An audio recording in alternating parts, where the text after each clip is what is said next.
की रात में चॉकलेटी आंटी। उस शाम फिर बड़ी ही चालाकी से फिर से दीपू ने मेरा हाथ छुड़ाया और बड़े रुआब से फलों की उस दुकान में घुस गया जहाँ कोई हर रोज़ बड़े प्यार से उसे एक चॉकलेट देता था। ऐसा वह रोज़ करता था। हालांकि मुझे फलों वाले चाचा के अलावा वहाँ कभी कोई दिखा नहीं, लेकिन दीपू हमेशा उस लड़की के बारे में बात करता जो उसे रोज़ एक चॉकलेट देती थी।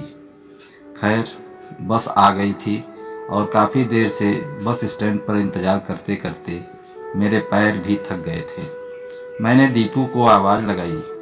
अंदर से दीपू दौड़ता हुआ आया और हर रोज़ की तरह मुझे अपने अंदाज में चॉकलेट दिखाते हुए बस में चढ़ गया। हर बार उसके इस तरह से चॉकलेट दिखाकर मुझे चिढ़ाने पर मैं मुस्कुरा जाता और अनायास ही पीछे मुड़कर फलों की उस दुकान में किसी को खोजने की कोशिश करता, लेकिन ना जाने क्यों हर रोज़ की तरह फलों वाले चाचा के अलावा मुझे कोई वहाँ नज़र नहीं आता। लगभग 2 साल पहले का वो दिन जब दीपू, मैं और संगीता खुशी खुशी संगीता के घर से आ रहे थे कि अचानक एक तेज़ रफ्तार वाला ट्रक हमारे सामने आ गया। मुझे कुछ समझ आता तब तक हमारी कार पलटकर रोड की दूसरी साइड पर चली गई थी। 2 दिन बाद जब मुझे हॉस्पिटल में होश आया तो मुझे कुछ समझ नहीं आ रहा था कि क्या हुआ। मैंने माँ से संगीता और दीपू के बारे में पूछा। उन्होंने बताया कि दीपू पास वाले वार्ड में है और अब ठीक है। और संगीता के बारे में पूछने पर माँ फुट फुट कर रोने लगी। बताओ ना माँ, संगीता कहाँ है? आंसुओं की बूंदों ने तब तक मेरी आंखों को भी घेर लिया था। माँ तब कुछ भी नहीं बोल पाई।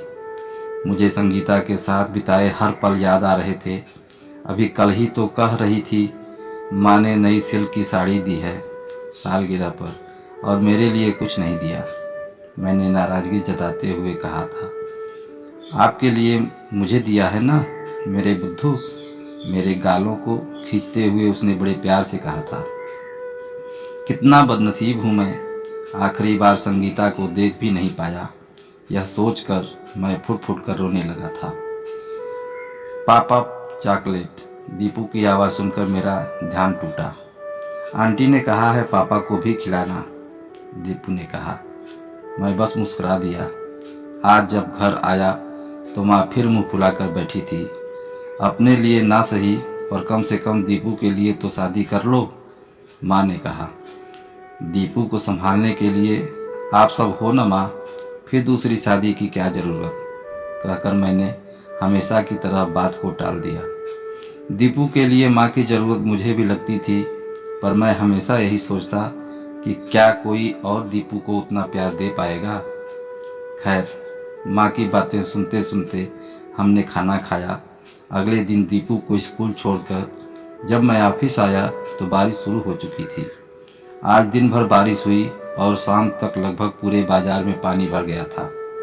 ऑफिस बंद हो गया था, लेकिन बारिश बंद होने का इंतज़ार करते करते 1 घंटा होने को आया था।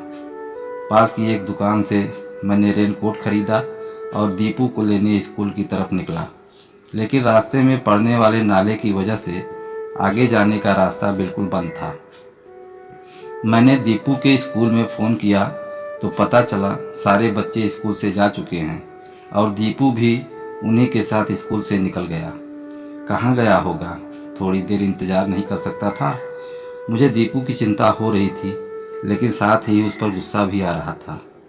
नाले में इतना पानी आ गया था कि निकलना मुश्किल था। तभी मेरे मोबाइल पर एक अनजान नंबर से कॉल आया। मैंने रिसीव किया तो सामने से एक किसी लड़की की आवाज़ आई।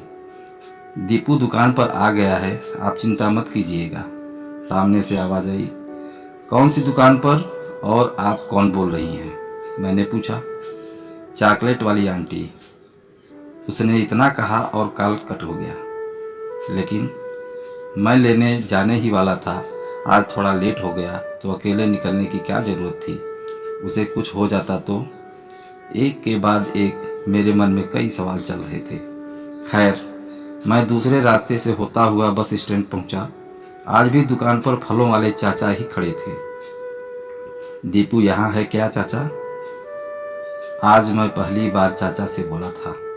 उन्होंने अंदर देखते हुए आवाज़ लगाई, नीतू, दीपू के पापा आए हैं, दीपू को भेज दो।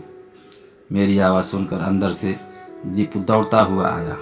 पता नहीं क्यों आज मुझे ऐसा लग रहा था जैसे मैं बरसों बाद दीपू से मिल रहा था। अकेले आने की क्या ज़रूरत थी, मैं आ ही रहा था ना। मैंने दीपू को गोद में उठाते हुए बोला। तभी पीछे से आवाज़ आई, लीजिए आप भी सर पोंछ लीजिए, गीले बालों में सर्दी बड़ी जल्दी लगती है। मैंने पीछे देखा, घुंघराले बाल जैसे बारिश के बादल जमीन पर उतर आए हों, आंखें जैसे कुछ कहना चाह रही हों, होठ जैसे गुलाब की पंखुड़ियाँ हों। पटियाला सूट में मैंने पहली बार दीपू की चॉकलेट वाली आंटी को देखा। हाथ में टॉवल लिए उसने फिर कहा, सर पोंछ लीजिए, मैं चाय बना देती हूँ। संगीता भी तो मुझे यही कहती थी। हर बारिश में मुझे उसके साथ भीगना अच्छा लगता था, लेकिन वो सर्दी का बहाना करके पहले तो टाल देती, लेकिन बाद में मुझे भीगता देख खुद भी आ जाती और कहती, आप कहें तो आग में कूद जाएं, यह तो सिर्फ बारिश है। और मैं मुस्कुरा कर कहता, जहाँ भी जाएंगे साथ जाएंगे, लेकिन ज़िंदगी के बीच सफ़र में ही वो मुझे अकेला छोड़कर चली गई। अगर दीपू ना होता तो मैं भी कब से उसके पास चला गया होता। सोचते सोचते मेरी आंखों में आंसू आ गए। लो हो गया ना जुकाम, देखो आंखों में पानी आ गया। मैं मुस्कुराया और मेरे साथ वो भी। संगीता के जाने के आज मैं पहली बार इस तरह मुस्कुराया था। घर जाने के बाद भी मैं नीतू के बारे में ही सोच रहा था। तभी माँ कमरे में आई। दीपू किसी नीतू आंटी के बारे में बात कर रहा था। ये नीतू कौन है? माँ ने उत्सुकता से पूछा। कोई नहीं माँ, अब आप सपने बुनना मत शुरू करो, कहकर मैंने माँ की बात को टाल दिया।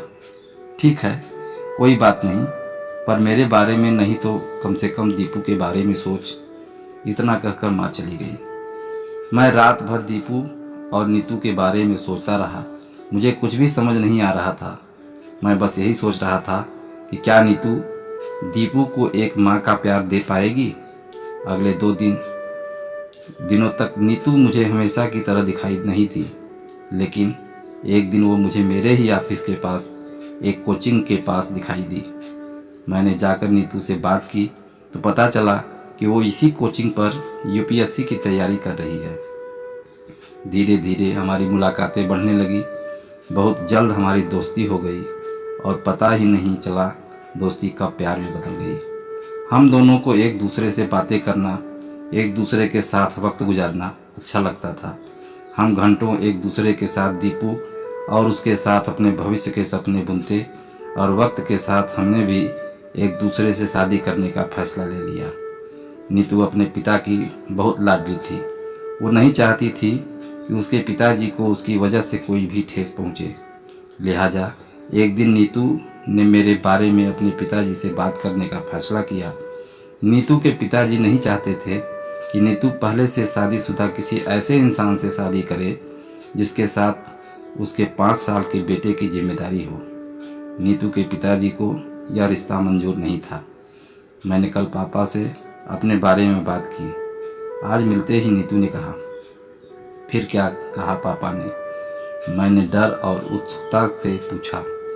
उन्हें यह रिश्ता मंजूर नहीं है। वो नहीं चाहते कि मैं किसी ऐसे आदमी से शादी करूं जिसके साथ उसके 5 साल के बेटे की जिम्मेदारी हो। फिर तुमने क्या फैसला किया? मैंने उसका हाथ अपने हाथ में लेकर पूछा, जैसे कहना चाह रहा हूँ कि अब मुझे इस राह पर तुम भी मत छोड़ के चले जाना।